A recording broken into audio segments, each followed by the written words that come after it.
Thank you to Ismat Really for becoming a member of the channel, and thank you again to Ismat Really for gifting 5 memberships. So BlazeX, Up the Trin, Waze, Peter G and Finn Bobs are now members of the channel. Thank you very much to all members for your support. Now let's get on with the video.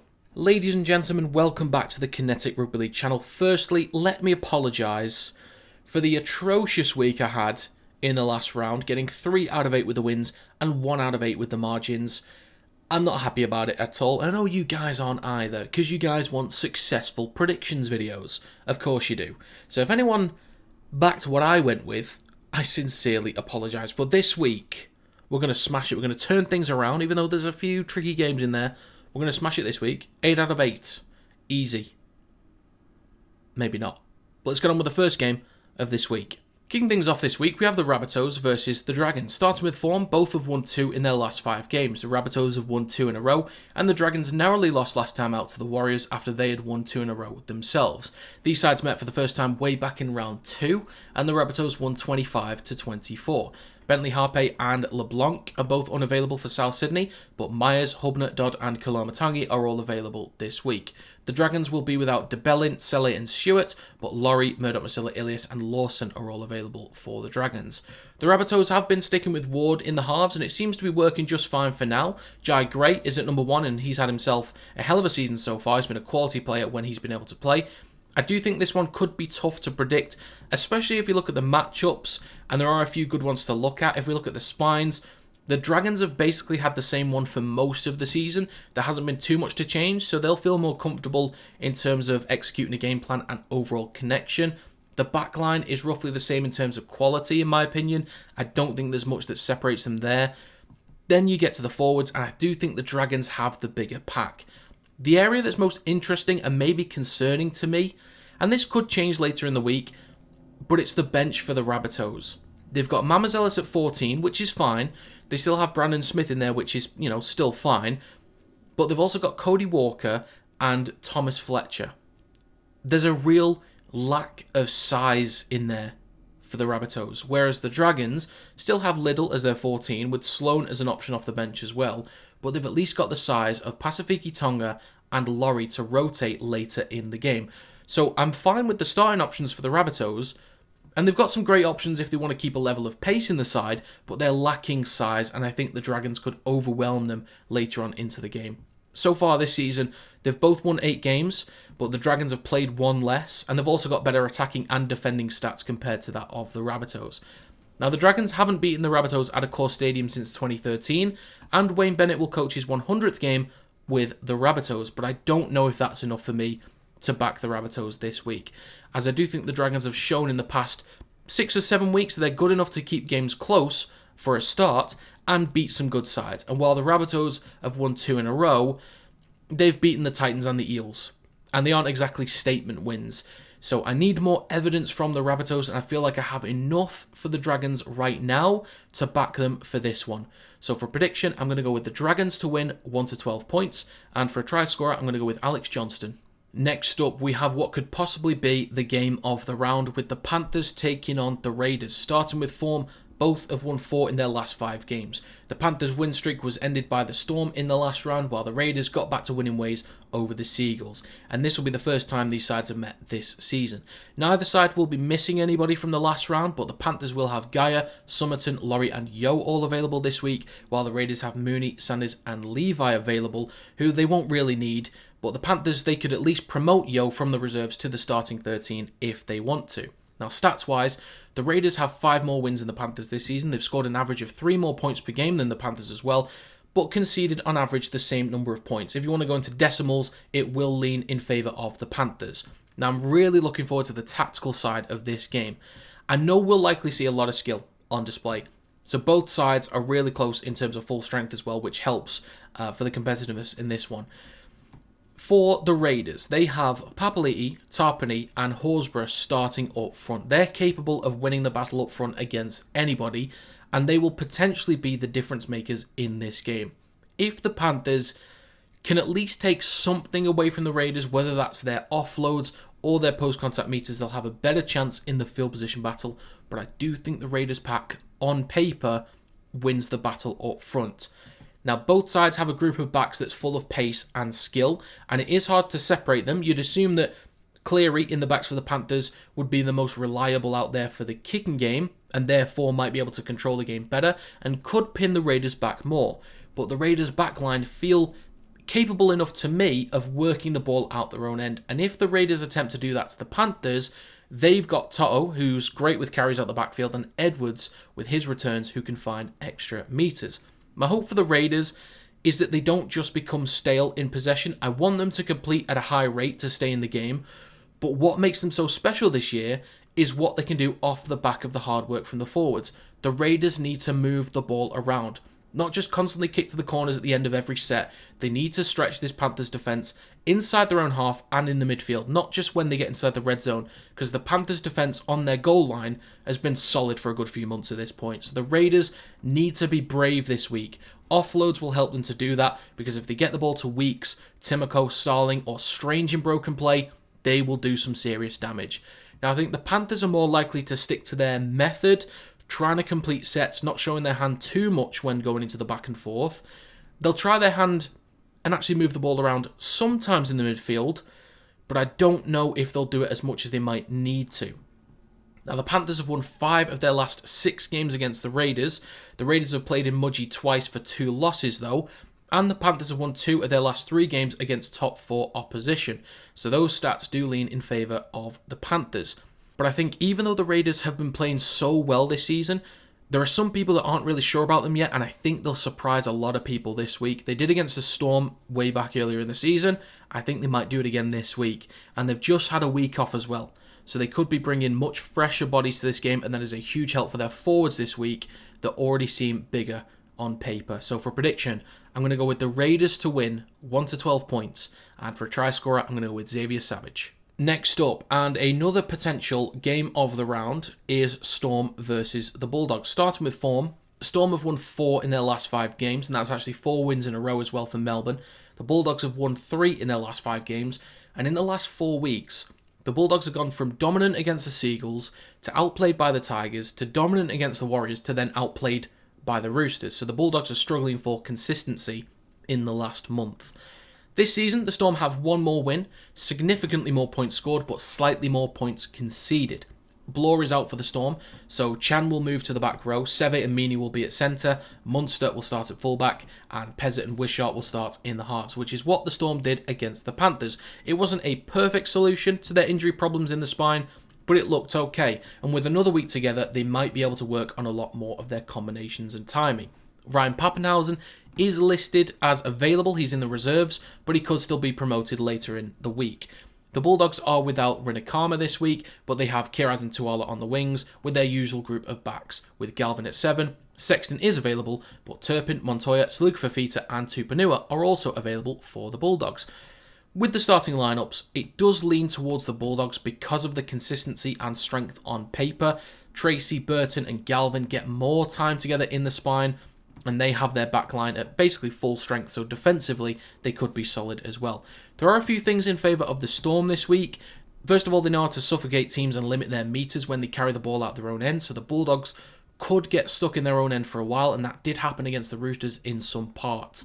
The Storm also have individuals that can help to change the game. They've got Seve, who had a great game against the Panthers, Coates, who can beat anyone in the aerial battle, so if they find him in the corner against Kiraz, there could be some tries there. Kiraz is a good player, and he's a reliable player in most areas, but this is against Coates, so that's going to be a tough battle for him in the air.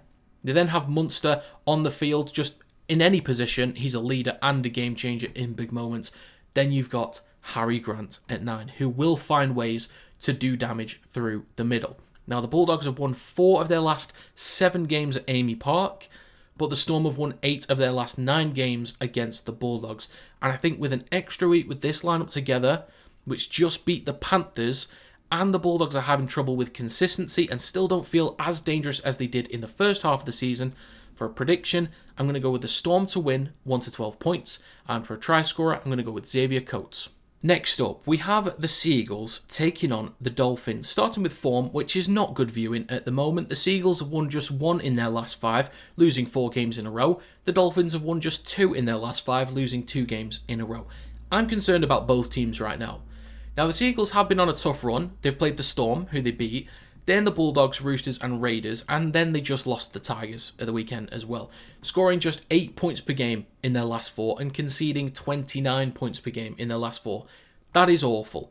Now, while the Dolphins have been struggling a little bit without Farnworth, that 64-12 loss to the Roosters just cannot happen. And if you look at the squad that the Broncos had available against the Dolphins, that should never be a loss. Never. That is an issue with the Dolphins' defence right now, unfortunately.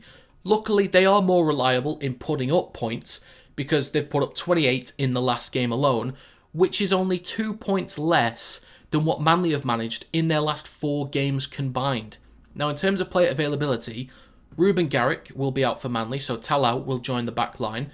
But aside from that, and a few other losses earlier in the season, they haven't got much to change this week.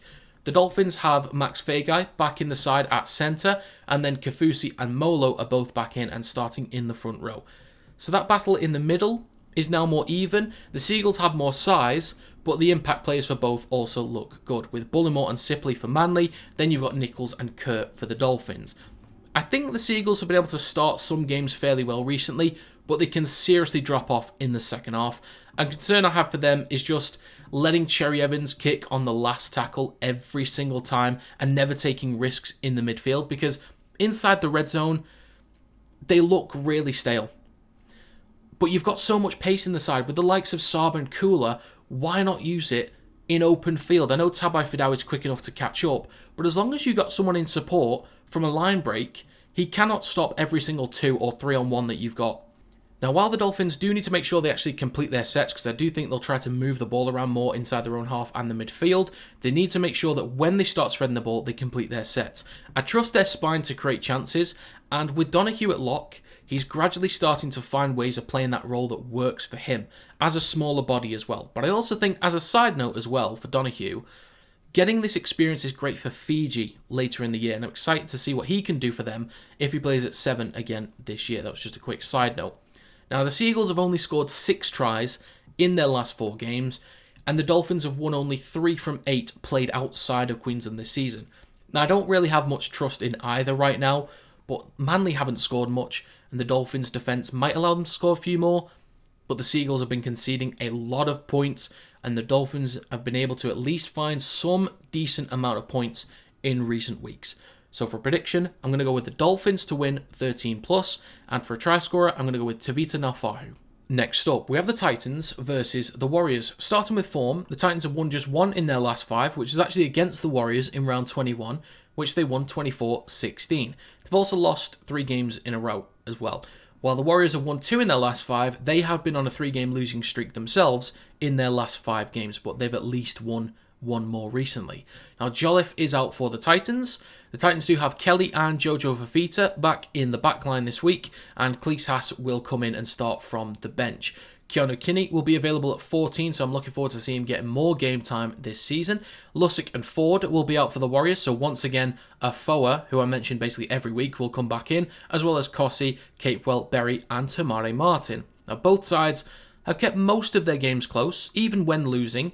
The Titans have lost by just 1, 4, and 2 in 3 of their last 4 losses. They did concede 54 points against the Sharks the weekend, losing by 32, while the Warriors have lost by just 8, 2, and 18.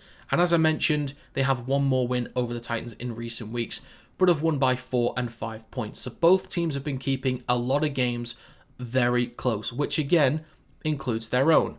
So I'm already expecting a 1-12 margin either way. Now, given how my predictions have gone, it's basically going to be 66-6 against the Titans, so can't wait for that one.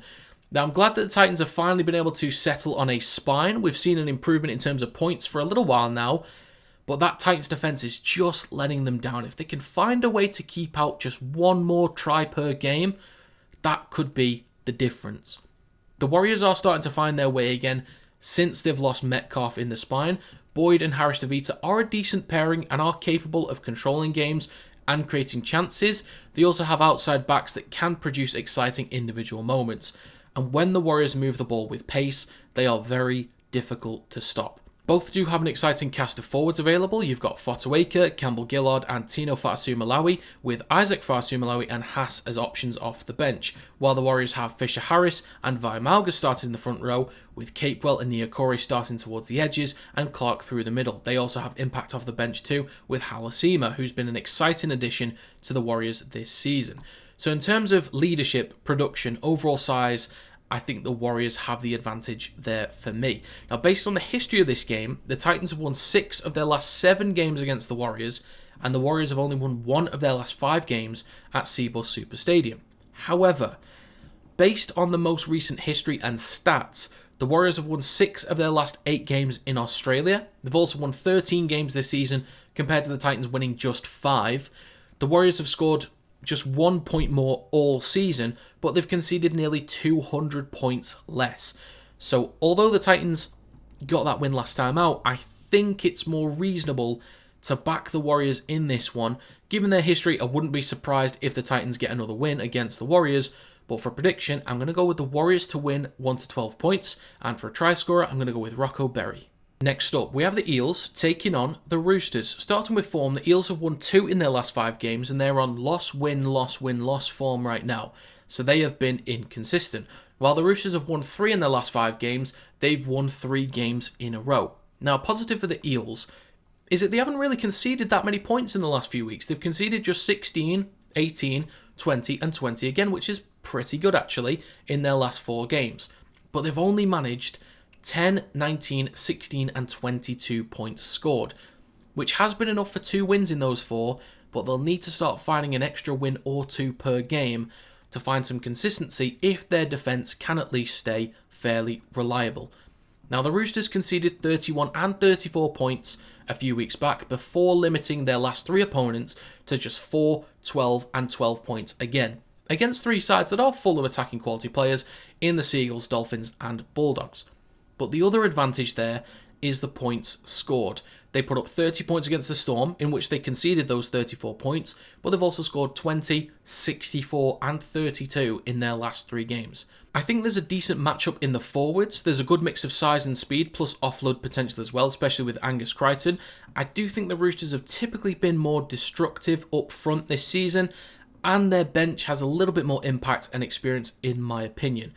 But one area that really interests me for the Eels this week is in the backs, because they're still having to move pieces around, but there's a lot of pace there, with Iongi at fullback, Lomax, Penasini, Brown and Adokar as the back line, which is very quick and skillful, then with Papali'i and Moses in the halves, which also has pace and skill and a great kicking game. So I think the Eels should really look to keep moving the ball out wide and use the pace that they have on the edges. Use the pace, use the skill. It could be interesting this week, we will see. The Roosters will lose out on Daniel Tupou, so Junior Tupou will take his spot, but other than that, there are no other changes to the backs for the Roosters. The aerial battle, though, for Lomax versus Tupou might be a lot easier now, and Adokar versus Nwangani is still going to be very interesting. I do think Nwangani has the advantage in the air, while I assume Adokar has the pace advantage still. I've not really seen Nwangani get the chance to open up and show his pace, so we'll see if that happens in this game this weekend. Now, the Roosters will still have Walker in their spine, though, alongside Savala, who've both been able to do a pretty good job with their kicking game recently, and the Roosters still look like the more dangerous side in possession, which is, of course, proven by the point-scoring stats I mentioned before. Now, the Eels have only won 1 of their 10 games against top 8 teams this season, and the Roosters have won 6 of their last 7 games against the Eels. I think the Eels can find a few tries again, but the Roosters can limit them and not let it get out of hand, while the Roosters' point scoring potential is on a different level right now. So for a prediction in this game, I'm going to go with the Roosters to win 13+, and for a try scorer, I'm going to go with Mark Nwangani. Next up, we have the Knights versus the Broncos. Starting with form, the Knights have won 0 in their last 5. They're actually on a 6-game losing streak right now, while the Broncos have won 3 in their last 5, but they have been inconsistent as they're on win-loss form at the moment. The Knights have managed to just score 12.6 points per game and conceded 36.4 points per game in their last 5. The Broncos have scored 29.2 points per game, but conceded 20 points per game in their last 5. The Knights have Votano, Arthur, Cogger and Crosland as a spine, which I still don't think will be able to control or create much. I do think the Knights forwards are big and dangerous though, with Saifiti, Thompson and Frizzell starting, and their backline is still full of quality individuals that can create something from nothing, which includes Young, Gagai, Best and Marju. They are missing Ponga massively, but if the middles can find success up front, and the backs can be dangerous in 1v1 situations, maybe they can get something going, which is basically what I was thinking for the Broncos, what they could focus on against the Dolphins in the last round, as their spine was looking weaker as well. But for the Broncos, they'll have Walsh, Walters, Hunt and Pakes as their spine once again, so it was at least a good enough sign that they were able to find a win and look convincing enough as a spine. But now they'll get more time together to keep building and working on their combinations. Plus, Walsh and Hunt are both reliable at 1 in 7 anyway and could do enough damage in this game by themselves. The Knights have lost 9 of their last 10 games at McDonald Jones Stadium, and the Broncos have won their last 5 games against the Knights. I think there's a chance that the Broncos take their foot off the gas this week, since they just played the Dolphins, which is a derby, and they needed to find an extra bit of energy to account for their losses in the spine. I just hope they don't take a step back this week. I do think they'll be fine though, just because of how poor the Knights are defensively and offensively. So for a prediction this week, I'm going to go with the Broncos to win 13+, and for a try scorer, I'm going to go with Reece Walsh. Finally for this round, we have the Tigers taking on the Cowboys. Starting with form, the Tigers have won 3 in their last 5 games, and they've won 2 games in a row by 13+. What is this sorcery from the West Tigers? Honestly, what is going on? Now, the Cowboys have won 2 in their last 5 games. They did have a big win last time out against the Knights. They won 38-4, and these sides have also met before in this season. In round 13, the Cowboys won 32-28. The Tigers did actually have 2 sin bins in that game though, so possibly a little bit misleading, but the Cowboys still got the win. The Cowboys don't have the most exciting options in the backline. Normally Muratalangi would be one of the more exciting ones, but he's not in the side, so the backline looks quite underwhelming again in my opinion. They still have Drinkwater, Clifford, Dearden and Robson as a spine, which is exciting, but they can only take this team so far. But with the Tigers, even though they haven't been great this year, they do have an exciting group of backs. And with the changes to their spine, they have improved. So they've got Buller at 1, Taruva, May, Toa and Skelton as a backline, which is reliable, quick and skillful, and they're tough to handle. They've then got Luai and Dewey in the halves, who can keep things stable at 6 and 7. They've both got an eye for a killer pass or a run game to open up a defensive edge. Now, the Cowboys have the same forward pack once again. The Tigers will have a tough time against that pack, given the size up front and the speed out wide. Plus, the impact players off the bench are solid for the Cowboys. But the Tigers, I think they've got more mobility with May, who can also find a few offloads as well, which always suits Luai, plus Pole as well. You've then got 2 of the Fainu brothers in the back row in Samuela and Sione, who have a mix of size and speed. The Tigers also have some impact off the bench as well with Royce Hunt. Now, the Tigers have won 9 of their last 11 games against the Cowboys at Leichhardt Oval, but the Cowboys have won 6 of their last 7 games against the Tigers. Now, I went against the Tigers in the last 2 weeks because I had no trust in them, really, but they've started to give me a reason to trust them. And yes, the Cowboys have been able to find some decent points, and they limited the Knights to just 4. It is a Knights side that is struggling to score points anyway. They did lose to the Eels, which they could have won, but they conceded 32 points against the Sharks, 32 against the Dragons, even though they scored 38. They cannot allow that every single week, and they've conceded 43 to the Dolphins. And in some games before that, the points conceded by the Cowboys was just getting way out of hand.